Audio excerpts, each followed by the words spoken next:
Bueno, sin lugar a dudas fue una de las noticias que más impactó, sobre todo teniendo en cuenta lo significativo que es ese lugar, porque como decíamos antes, junto a Martín, se generó y se dio allí uno de los accidentes nucleares más importantes en la historia, el 26 de abril del año 1986, Martín. Sin lugar a dudas, ¿no? Estamos hablando de Chernóbil, que es obviamente un símbolo de la energía nuclear. Recordemos, cambió, fue un punto de inflexión en cómo se veía la energía nuclear hasta ese momento. Se la veía como una energía limpia y segura, y desde ese momento se supo que podía haber un desmanejo de la energía nuclear, y ahí se conocieron lamentablemente cuáles eran los riesgos, ¿no? Sí. Esos riesgos siguen trayendo miedo, sobre todo cuando nos enteramos, como estamos viendo ahí en imágenes, que ahí están inspeccionando, ¿no?, los restos de ese dron, de ese avión no tripulado, que fue contra este sarcófago, en este agujero que estamos viendo.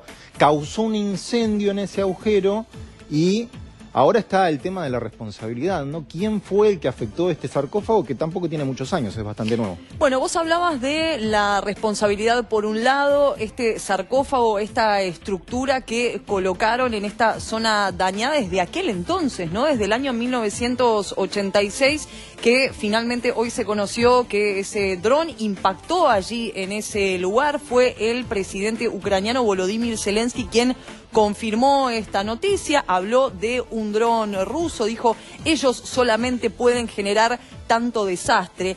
Él lo dijo primero en la conferencia de seguridad en Múnich, recordemos, y ahora en instantes vamos a ampliar ese tema porque participó el mandatario ucraniano y estuvo reunido también con el vicepresidente de los Estados Unidos.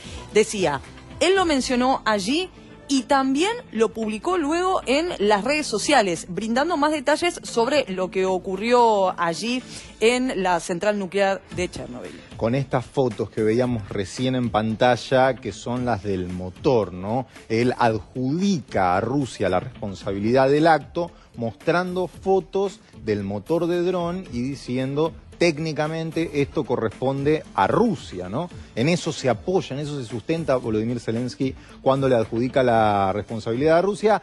Dmitry Peskov, por su parte, desde el Kremlin, dijo, nosotros no tenemos nada que ver, como es habitual en el caso del portavoz de la presidencia rusa, dice que esto tiene más que ver con asuntos del régimen de Kiev que quiere inculparnos a nosotros, ¿no? Pero estamos viendo el despliegue, Martín, claro.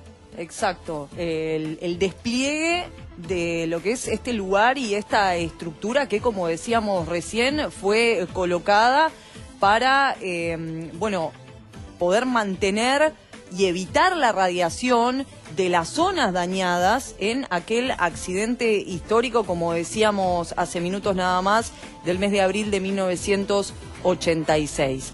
Lo que sí dijeron las autoridades ucranianas y quienes trabajan, ¿no?, y monitorean específicamente las centrales nucleares es que los niveles de radiación afortunadamente se mantuvieron normales, porque claro, obviamente todas las alarmas se encendieron tras conocer esta noticia, que como vos decías, Martín, Rusia negó completamente. Exactamente, Rusia negó cualquier tipo de responsabilidad.